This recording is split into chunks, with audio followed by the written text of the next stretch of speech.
welcome to MNN and Conversations. It's a great pleasure to welcome you to the program, and thank you for that party that you put on a few months ago. It was really good.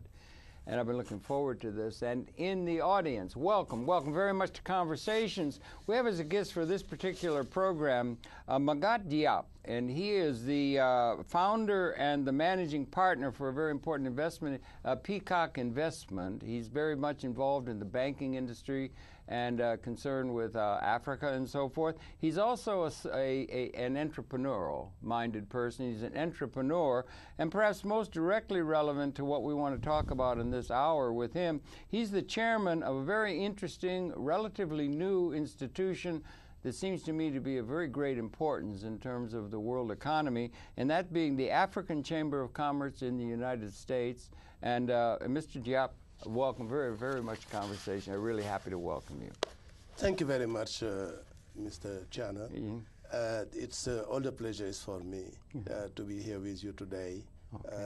I hope we'll get a chance to talk about that chamber, as you mentioned, which is a relatively new organization, but with major objectives and a lot of ambitions, to bridge Africa and the United States in terms of businesses. And to take into account the entrepreneurial spirit that beats in the hearts of much of humanity. That's what we're trying to do. Yes, that's what we're trying to do, exactly. Very good indeed. I'm very pleased to that. And I wonder if you could, because that's the way we do it, we have a whole 58 minutes, I wonder if you could share personally your own background, where you were born and raised, a little of your education, and we'll sort of, as they say, wade into the conversation from that perspective. But let's get it anchored in you as the main bulwark of what's going to constitute this program. Could you tell us? Yes, I was born in Senegal. Essentially something like 20 kilometers from regional capital called Bambey, literally in the villages. Grew up in Thiès, which is the second largest city of Senegal, and then move on, of course, to the university in Dakar first, and then later on came here to New York. That was in the early 70s. To go to Borough College, where I got my BBA, and from there, here in New York, and from there went on and got an MBA at the NYU School of Business. Okay, could we go back a little bit? It was at the Stern School, perhaps? The Stern School of Business. But we'll go back a little bit back to Senegal and so forth. That's West Africa. That's West Africa. French colonized? French colonized. And I would say that before you had French West Africa, and the capital was Senegal. Right. And then you had what they call the Central Africa, and the capital was Brazzaville. Okay. From those two main capitals, that's what, let's say, the French at the time used a little bit to rule their part of Africa, which is the Francophone. Right. So Dakar is located at the most western part of Africa. I see. If you go there, that's why we like to call Senegal the gateway, the gateway to the continent. Yes. Yeah, it's only about 7 hours from New York. I see. Really? Yes, very short. Very short flight. It's just like, I guess, going to Seattle in maybe a few hours. Right. Yeah. And you can see a movie or two and relax. Absolutely. And that's really good. But then I wonder if we could also personalize a little bit. So you were born into a situation where the lingering legacy of European colonialism, which has been so important as far as Africa is concerned, was still there. Remnants of that language, that sort of thing. But there was also, obviously, after the Second World War and so forth, nationalism and liberation from the colonial pattern was emerging. So it was a time of great volatility and change. And I wonder if you could maybe take that into account. And then how about the family situation? Was it an intellectually oriented family? Was it warm and friendly and that sort of thing? Just the basic brothers and sisters, that sort of thing. I mean, very good question in the sense that, I'm a boomer.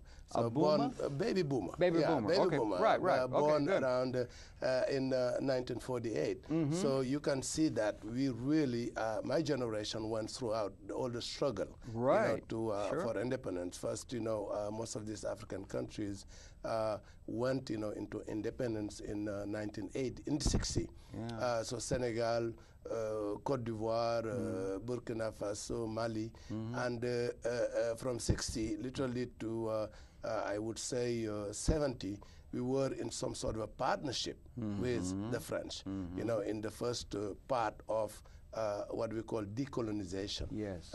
And then, as you know, they were the main event of 1968. Yeah. All the things, the 1960s had impact just about everywhere. Big change. We were all impacted. I was 20 years old, and I remember, just being a very militant at the university. Yes. Well, if you're not demonstrating against a war at the time, in Vietnam, against what's happening, sympathizing with the French student that were in fact May 68. I guess remember that. Oh, I remember it well. And that was when the Russian also got into Prague. What we call the spring of Prague, where Russian got into Czechoslovakia. So it was really a very challenging moment. It was indeed. A lot of things happening. African trying to find their ways. Right. In their way into becoming self-governed and so on.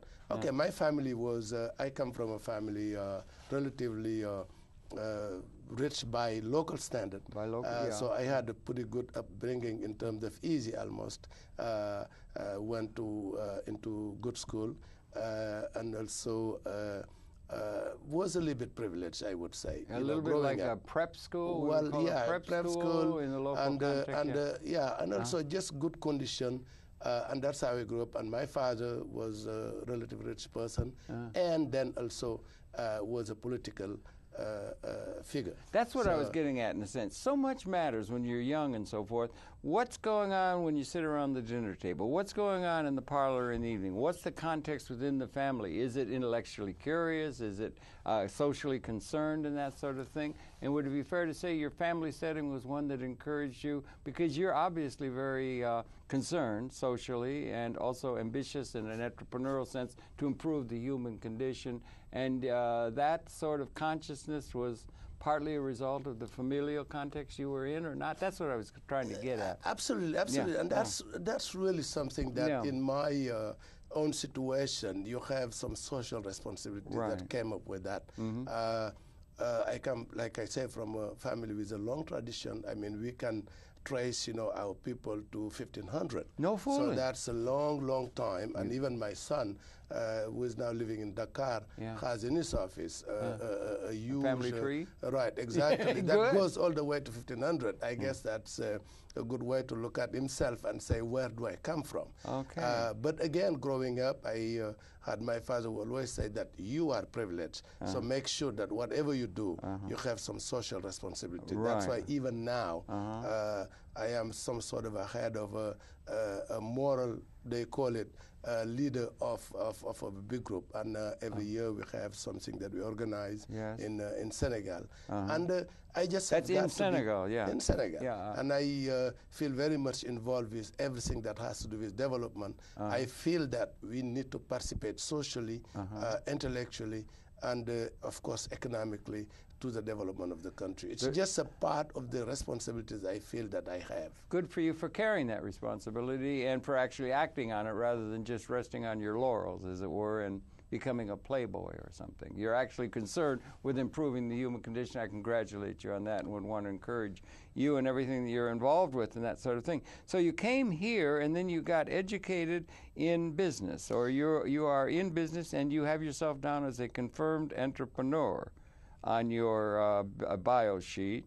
So you like the entrepreneurial spirit and the idea of starting new and encouraging young people to do things new in development, I take it. I guess. Well, I did or that maybe a you could share little bit later. Oh, okay. I did that a little bit later. But initially, I was a corporate regular MBA of 74. Yes. Went to work for Metropolitan Life here in New York. Oh, yeah. Where I spent 4 years, and then went to work for Citigroup,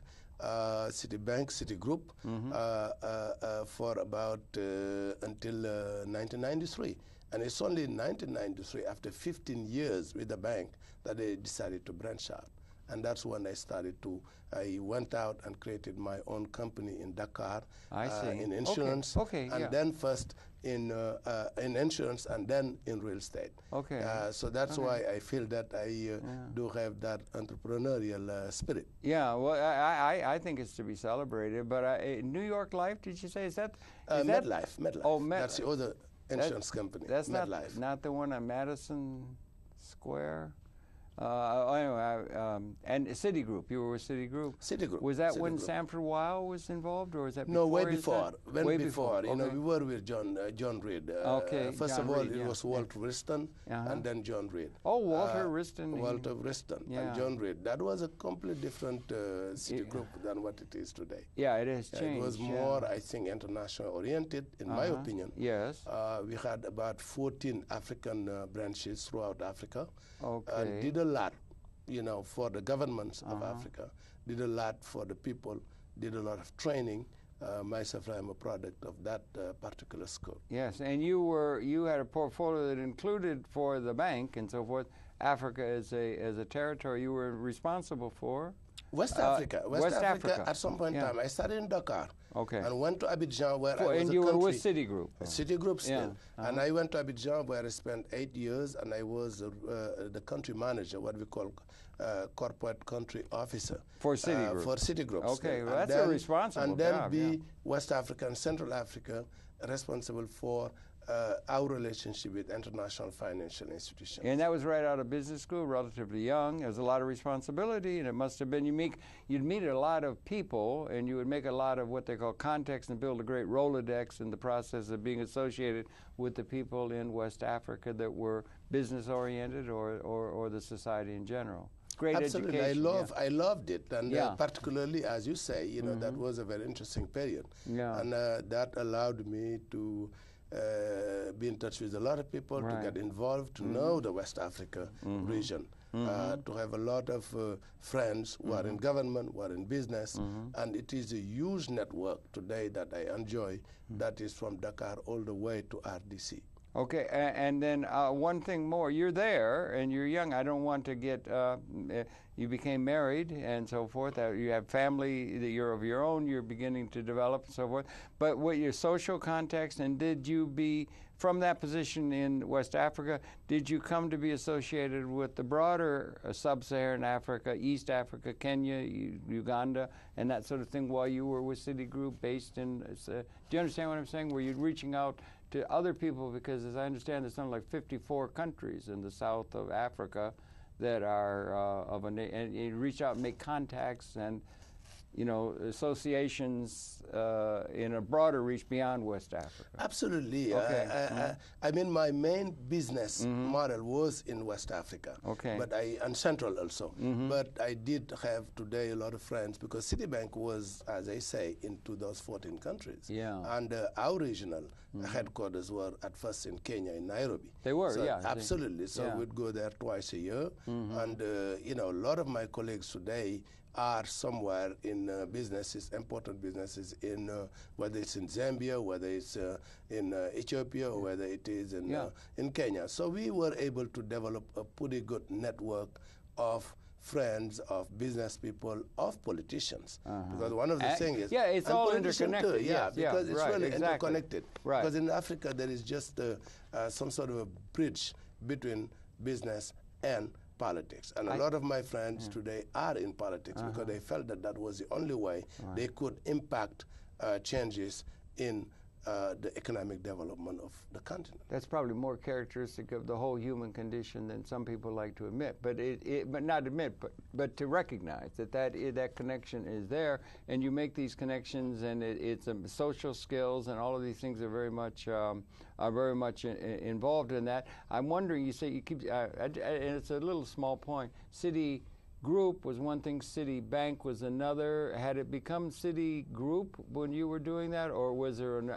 it was Citibank. Citibank, it was Citibank. And then, of course, the holding company was Citicorp. And it's way after... All along from when you were there young? When they did the merging that they called the Citigroup. But I wasn't there at that time. You weren't there?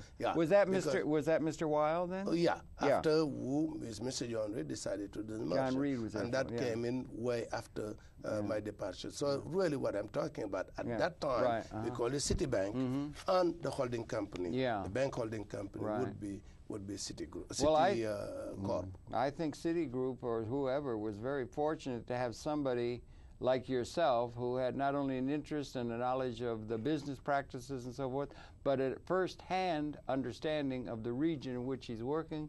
I think our international bankers and leaders could do better to have people who have first-hand experience in the territories where they're working, don't you? Well, that was really the policy of the bank. I would say that the policy of the bank at the time, they recruited people, that very promising people from top business school. They trained them and they sent them back to Africa. So today, I would say that the bank did a lot of good for that continent by just training people like me.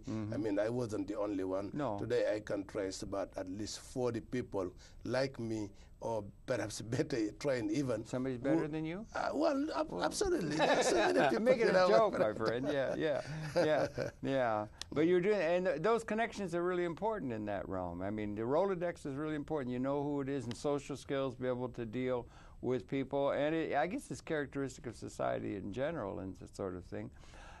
You did then develop entrepreneurial, that would be wanting to start things anew and so forth, and that's something that's important. You might have read Joseph Schumpeter's take on economic philosophy and so forth. Is that informed you? Was it always sort of there, you know, burning, I forget, an ambition or a part of your consciousness? Absolutely, because my father was a businessman. He was, and I started very, very, very early working with them.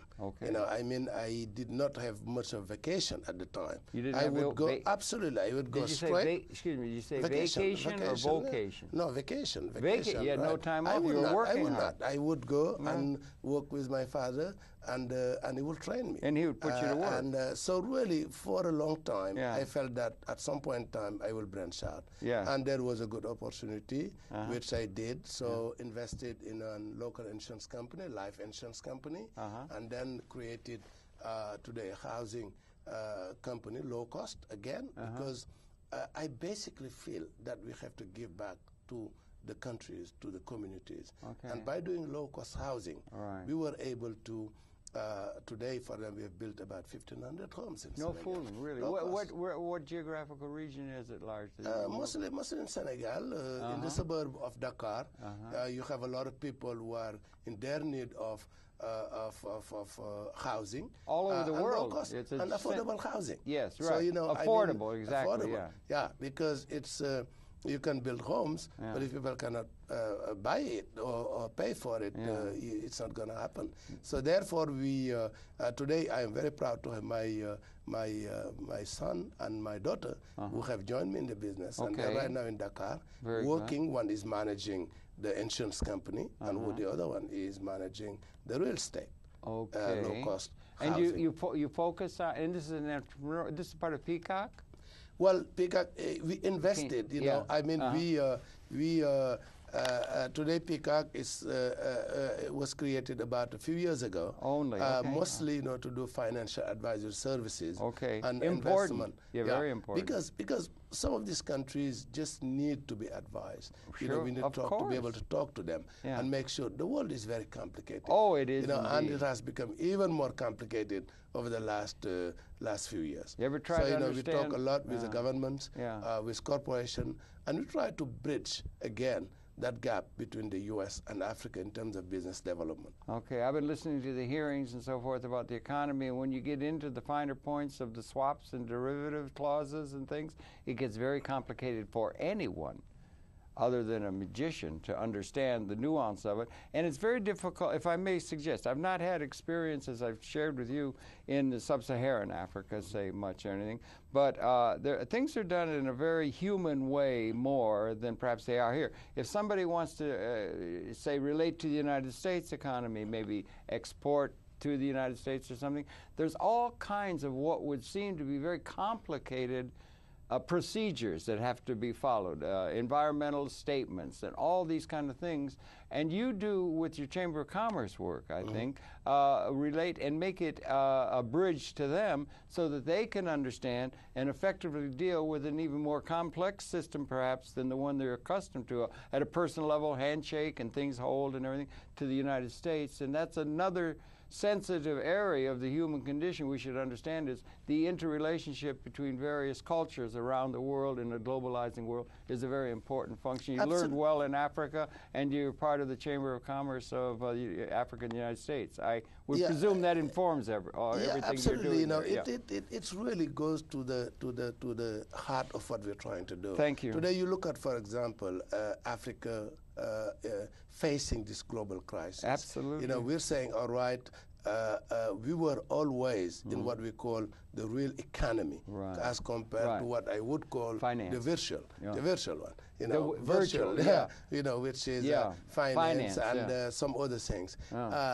Today, we're trying to bridge, those who produce minerals and produce raw materials and do export with, or even real projects, real projects that aren't just financial manipulation. That people can invest on. Today, people are looking at Africa because a few years ago, perhaps people weren't interested. Now they are.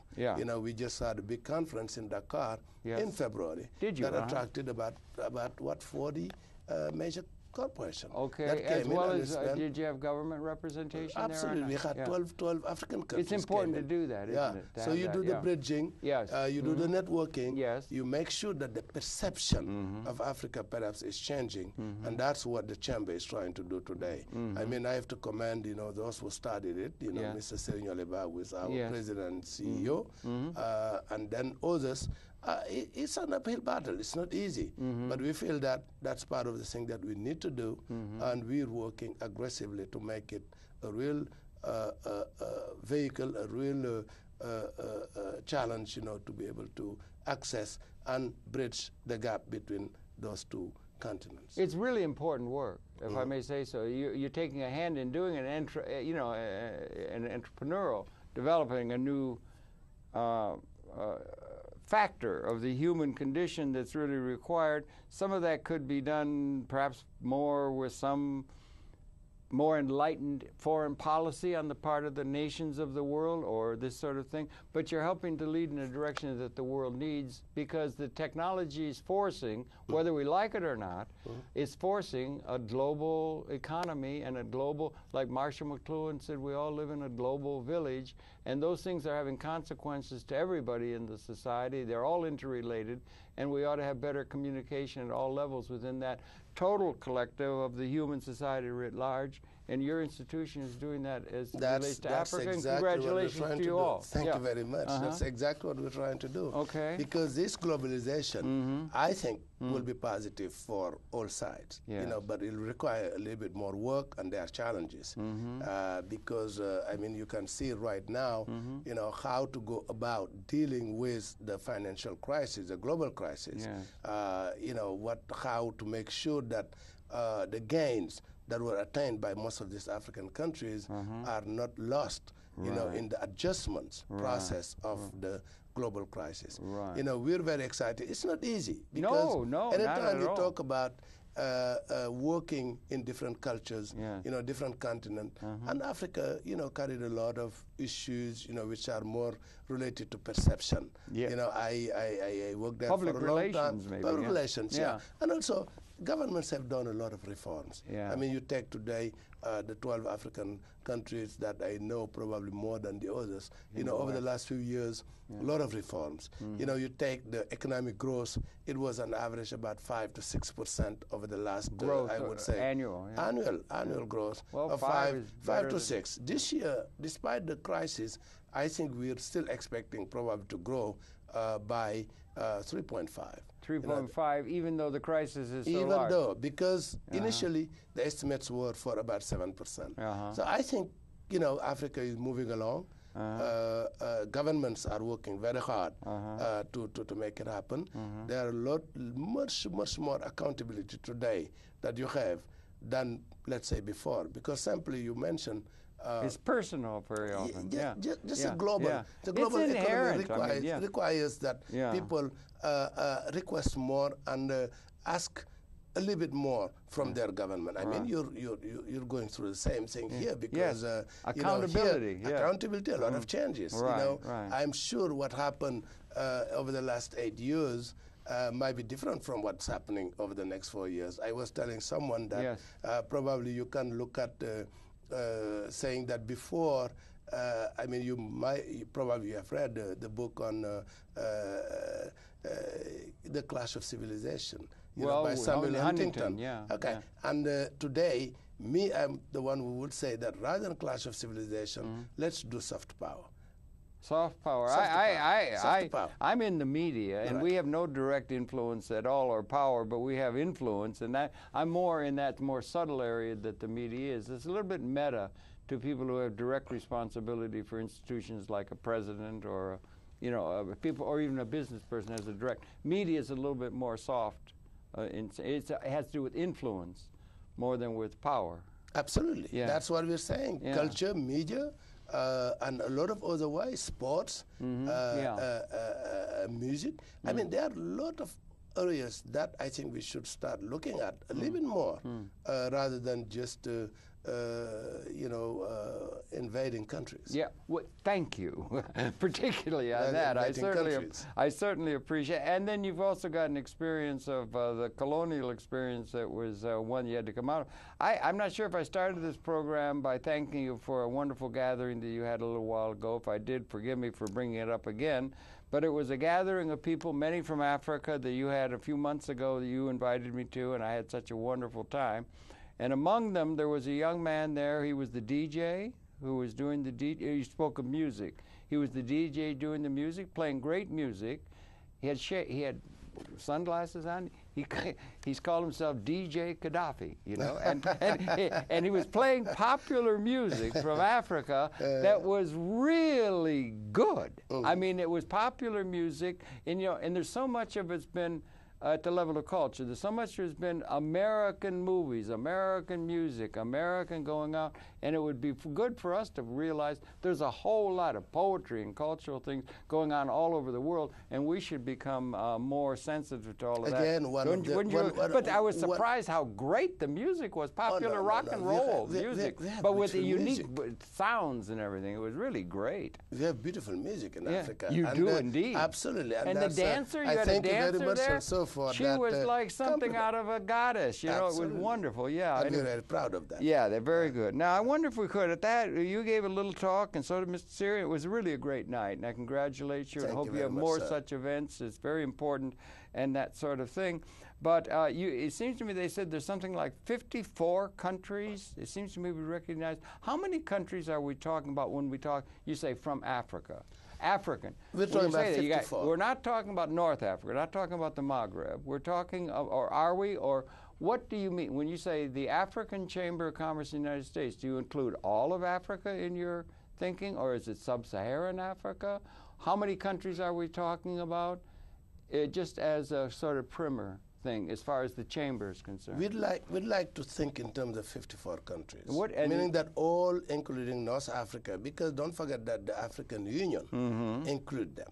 So, I mean, we want to be all inclusive because it's really a continent. So it's obvious that right now we're trying to focus more on sub-Saharan Africa as compared perhaps to Northern Africa. But in our chamber, we do have Egyptian. And we're going to go also talk to people from Morocco, and, Tunisia, and so on. But really, anytime I talk about Africa as a continent, despite the diversity, we like to talk about our 54 countries and our 900 million people.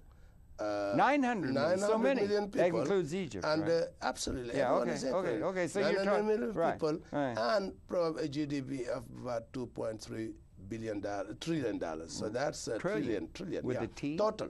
Yeah. So those are the kind of things. It's a major chunk of the world. Right. And it's very important, and it's interesting. You say 54 countries. We have about, in the United States of America, we have 50 states. Yeah.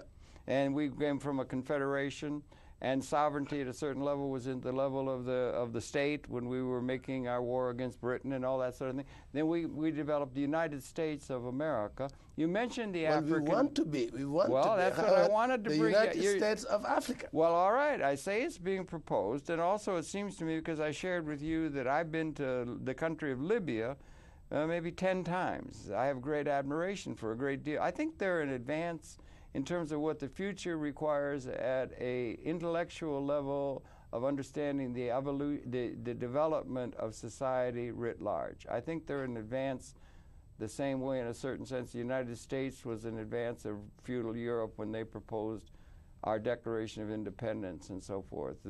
I happen to think that, the way he set it up, he calls it Jamahariya, Mr. Gaddafi. Done programming with him. And he has now, he's put a great deal of attention on Africa, where you have attention, I know. And they've started this African Union with meetings up in Sirte and so forth. And he is proposing, it's in the news and everything, the United States of Africa. Now, what do you think about that? And what do we make of all that? You know, because it's very and also the African Union as opposed to what was there before. The African Union has displaced what was there before, and I think they're going to locate in Addis Ababa, if I'm not mistaken. But all of that, please, if you could talk to the possibility of the United States of Africa. Okay, let me make 2 points there. First of all, Libya. Yes. Libya. I think Libya is a very important player in Africa because of the role of and the statute of the guy, you know, Mr. Gaddafi. Yeah. I was very happy to see that he was able, and with the U.S. over the last few years, to settle some sort of main issues that they had about nuclear, about some involvement. I think all of those were solved in the right way. I do too. And I think both sides should be commended for that. Again, we talk about soft power, being able through diplomatic channels, diplomatic discussion, and being able to have a solution that is acceptable. Could I say something? All of them. Could I say something? I think the atomic war, massive, destructive trade-off we had with the Soviet Union and so forth is, there's an American term, I don't even know if you're familiar with it, it's a mug's game. The idea that you're going to develop weapons that can be so massively destructive and do that, and that he came away from that was appropriate. In 1993, Mr. Gaddafi came away, did away with the atomic program. Does not rule out the possibility that countries can use atomic energy to make electricity. They should not be able to tie it into that, and so forth. But what it did do with him is he's got ideas of the way of organizing society, which the ideas are perhaps more important in terms of historical change that the times call for. And at that level, it doesn't mean that you become, and one thing you have to guard against is becoming a lapdog to the European powers that have been colonially imposing their will and saying, well, if you're not going to, do you understand what I'm saying? That's where I wanted to get to. That's important. Because that's why I was saying that it was nice already and very good thing that they were able to solve that. Yeah. And I think recognizing the influence way of the influence of Mr. Gaddafi with African countries. I think he's a leader. He's a leader that is well respected.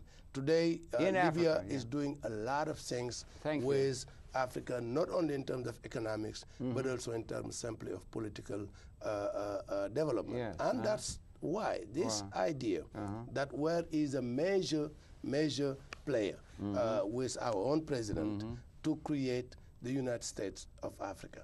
Okay, because we can, I think as long as we have 54 countries and tens of thousands of dialects and different political, we're not going to be able to make it, I think, in the long term. We have got to have this African government. We have to move to having the U.S.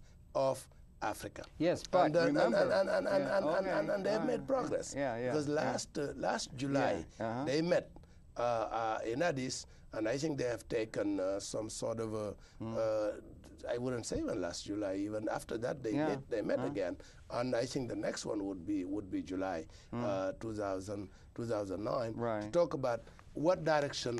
And I think they've set what direction 2017. 17, okay. 2017 to get to that goal of having the African government and African United States of Africa in place. Yeah, that's very quick. That's very quick. Well. You got to move, because right now, what's happening is, I have to admit that they are probably out of those 54. Maybe you have a group of about 20 led by Libya and Senegal, who are pushing for that. Oh, really? Senegal's a strong player in that? Absolutely. What about South Africa? Could anchor in South Africa? Well, South Africa has their own issues, political issues, and I think until they go through their election. I didn't know Senegal was really signing on strongly with it. Absolutely. It is one of the countries that really is pushing it right now. For the United States of Africa. Right. Congratulations, brother, to your country. I think you're right on the cutting edge. What they're saying is, look, let's have all these countries based on a federation, and every country will just be run by a governor. Like does the that sound United familiar? States of America, by a governor. Right. And the rest. But of course, this is a major change. A major change, negotiated, discussed, but they're making progress. Where are they going to have the capital, in Addis? Well, certainly, I think Addis already Addis is nice where they climate. are. It's nice climate. Yeah. I mean, they moved from OAU to African Union. Big improvement. Right, which is big improvement. And now they will have to move African Union into U.S. of Africa eventually. But of course, there are steps that they will have to take. That's a huge step. To get, well, it is. I mean, we had a heck of a time getting the states here together. They had the Articles of Confederation, the history of the United States. And of course, it's a long time ago.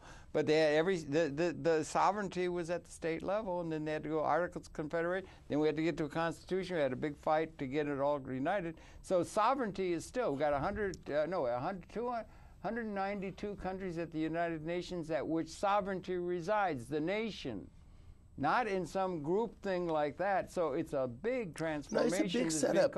And it's not just a business thing. No. They're talking political unity. It's a huge and you have seen what's happening in Europe, because Europe, like the United they have Union. the union, but the political integration is not really there yet. I know. I mean, see, they've France got trouble. Or Germany, their problem. So my guess is they will have to have some step, in between. Probably African government, having an African government. A confederation? Maybe having in that African government some specific economics, diplomatic, and so on.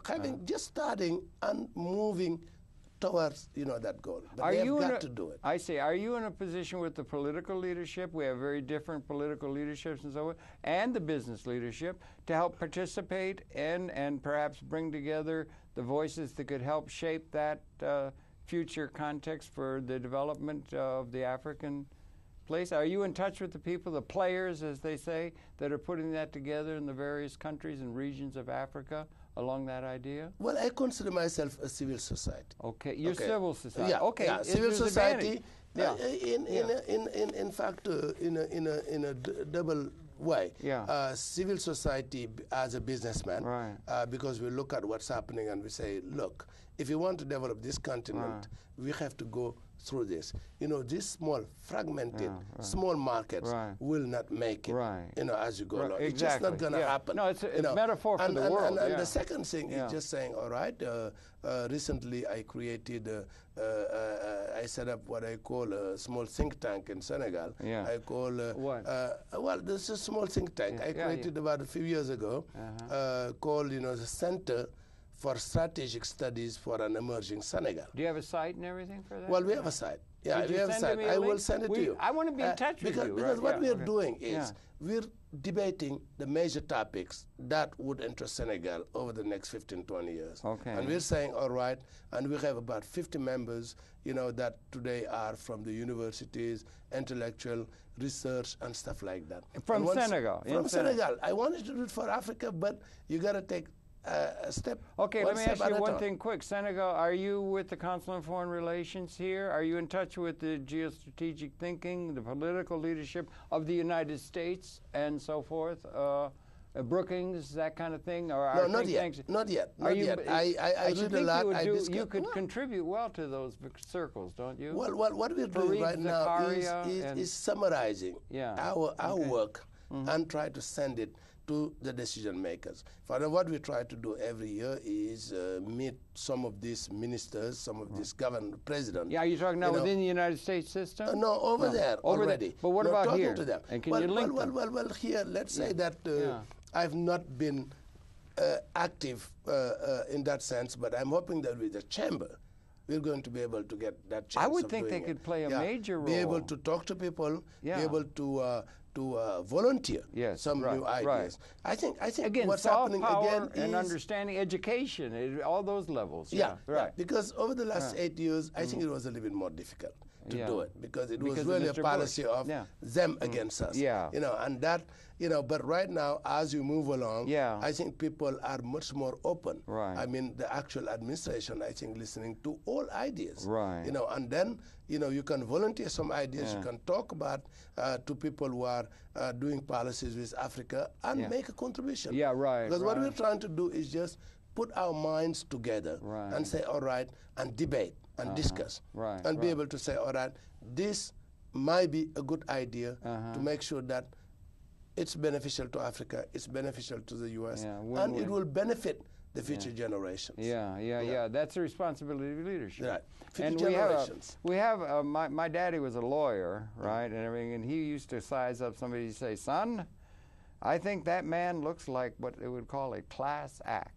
And I think Mr. Obama is very much a class act. That's my own personal opinion. I think the man is very intelligent and very bright and very put together, and it makes for a leadership where the ideas are not going to be dismissed out of ideological, but I think it's a time that's very encouraging for new thinking. We're very excited about the election of the president. Me too. And I remember I don't envy him the job. Being in Côte d'Ivoire and the day of November 5th. And we were all having breakfast at the hotel, and everyone was congratulating each other, saying it was just like, something so great happening. And that's what it is. That might be. Now, tough situation.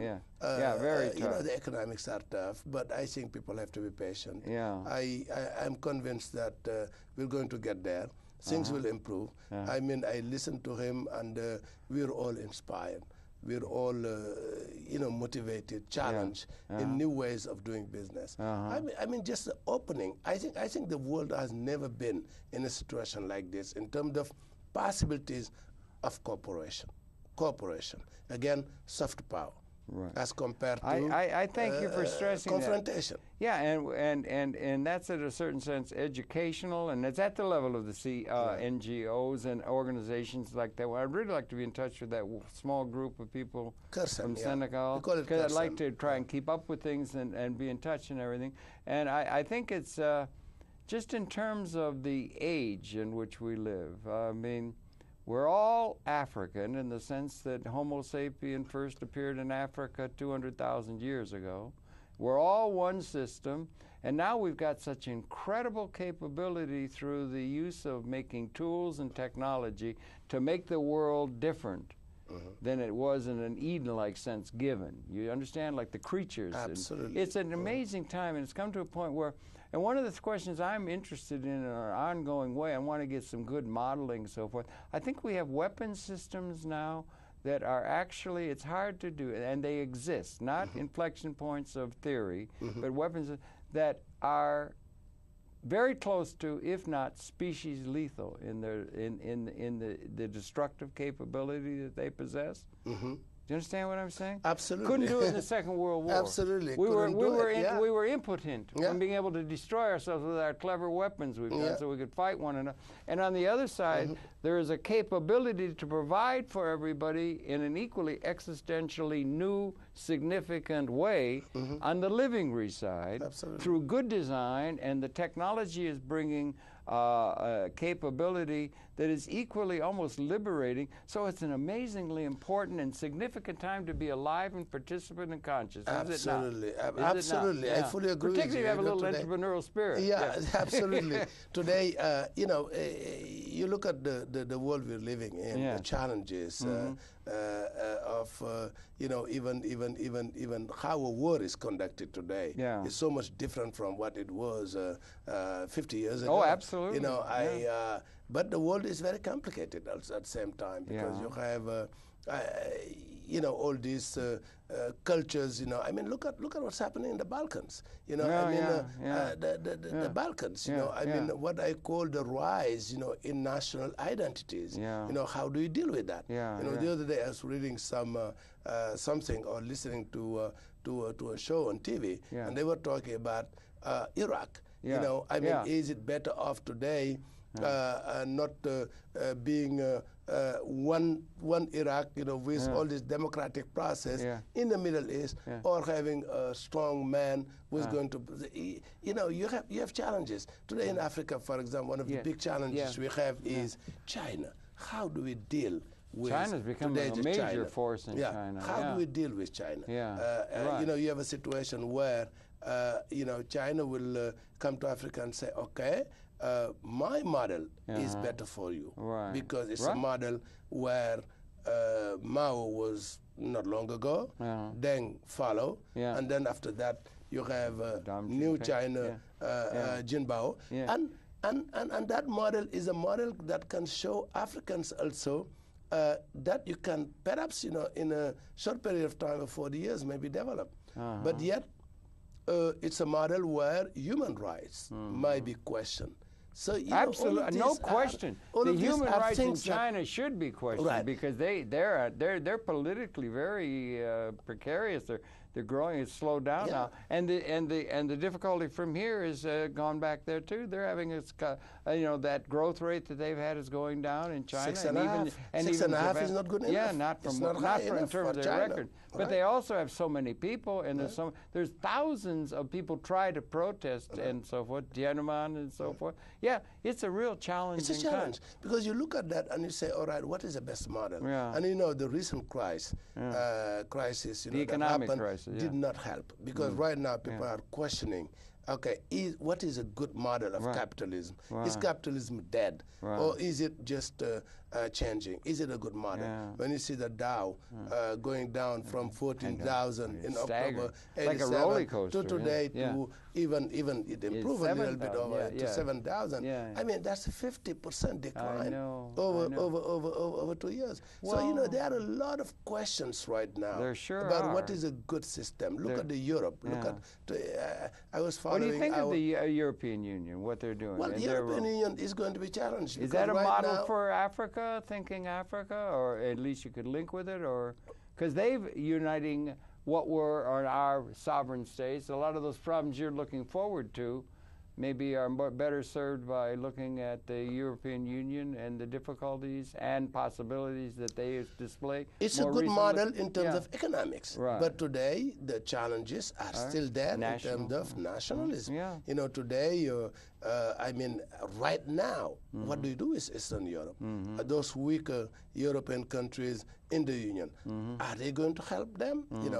Or what would they do to help them? Or is it going to be everyone for himself? And you have a Russian insurgent. No, absolutely. The Russians are saying, wait a minute. Now that these problems are happening, you want a new order, international, in terms of currency. I think maybe yes, that's a big question what it is. And now we're going to have all these swaps and derivatives things coming out of there. And I don't know banking in any direct sense, but a lot of friends who are in banking and so forth, and we're going to play a program just soon after, or before we have it in the schedule, with the person who was the head of the International Swaps and Derivatives Association. And bankers, if they did not have a derivatives clause written into where you have currency fluctuations it's like a way of dealing with risk in the economic order. Particularly when you got currencies fluctuating all over the place, you make a contract that has a 5-year window, you can't. You have to have provision for that. So there's a legitimacy to it, but people are targeting it because it got out of hand, and that's in a certain sense a sidebar to a larger issue, and that is, do you remember when the Soviet Union imploded? 1989, thereabouts? 89. And the CIA and the intelligence and all the intelligence agencies are trying to make the measure of things, keeping track of what's going on in order to get good policy assumptions and soft understanding and education. They missed that was going to happen. Do you know that? They didn't know. They were caught by surprise when the Soviet Union imploded. So another one is when it did, then you had Mr. Francis Fukuyama wrote a book called The End of History. Do you remember that? Well, do you remember that? I fully remember that. Yeah. You know, and actually, you know, Fukuyama. It's all over. We defeated communism, so it's all over. Yeah, you know? yeah. And he wrote another one, Yeah. not a book, but recently in Newsweek, talking about the end of capitalism. You know, saying, all right, that's are we in the end of capitalism? Well, so okay. Fukuyama, I look at Mr. Fukuyama as someone, an intellectual, who will just know, show very, very good ideas. He's challenging our way of thinking. And he's coming away from his swoon to the neocons. Right. The neocons were running like theater of the absurd. I like those type of intellectuals. Yeah, he is a real intellectual. Will be against the conventional wisdom, the conventional way of thinking. That's sort of entrepreneurial. And say, all right, you know, can we challenge this and then see what it is? You mentioned a minute ago Perestroika, you know, when the Soviet Union. Perestroika? Right, when the Soviet Union in '89, you know, with Gorbachev first, you know, and what happened. You know, that, for example, between '89 and now, you have had more changes in the world than you have had the 100 years before that. Between 1889 and 1999. And it's growing it's going almost L-shaped. It's going almost L-shaped now, exponential, the change coming so fast. And this is a tough situation. You were talking about people like me who were born, let's say, after or just in 48. Second War, and then not only having to adjust from those tough years of decolonization, but having to adjust after 1990. You know, where all of a sudden there is not the Soviet Union. The bipolar. There is only that. There is only one pole. And people are just, and in Africa it was tough. It was tough. I'll bet it You know, must what have do been, you do? How What do in the you hell do? do you Because deal there with were a lot of people who saw the Soviet Union. I mean, you look at the it, Soviet because everywhere Union, you had Cold War. They were, but they were also representing the so-called socialist critique of the capitalist order, and it fell apart. It fell apart. And then everybody was triumphant. We won. Right. It's all over. And yet now that's also coming a cropper with this system in the United States with this thing that's happened over the last few months. It's down south in the United States, they have a term, you got to hit a mule upside the head to get its attention with a 2x4. I don't know that Now, that's a saying down there. Well, the whole system has been hit upside the head, as they say. And it's really interesting that we need something new in a time of existential challenge to the whole evolutionary process. The whole world. And so, I really think that there's something to do with the fact that technology is becoming so prevalent in terms of the productive process, and the labor theory of value that's informed most all economic and business thinking, I think, is really going to have to come into question. And I would ask you to examine another thing, if I could, is the basic policy grounding statement for the United States of America is still the Employment Act of 1946, that we're going to distribute income to the masses of the people through their participation as workers within the economic order. The input to the production is increasingly technological, productive entities that are owned by a small class of people who own ownership stake in that, rather than just labor, their labor participation. We're going to distribute all income through labor, and Lord Keynes, he was very good. In 1930, he wrote a letter to his grandchildren, and he said, we are going to be confronted, the grandchildren, that's about now, we're going to be confronted by massive technologically induced unemployment. I mean, that's in Libya, in Libya, one of the things most interesting, they not only have people's congresses, participatory democracies they're trying to work out, they also have a thing, if you have a business in Libya, what they've been trying to do is so hard to hold to, they're trying to do it. You start an entrepreneur. Some guys did a pasta factory, and you start a business, and the one thing they were trying to have as be part of the system is you couldn't hire anybody to work within your business. Couldn't hire anybody. We're trying to get everybody employed. Couldn't hire anybody. Everybody in the business had to be an owner of the capital instruments that represented the corporation rather than just being employees.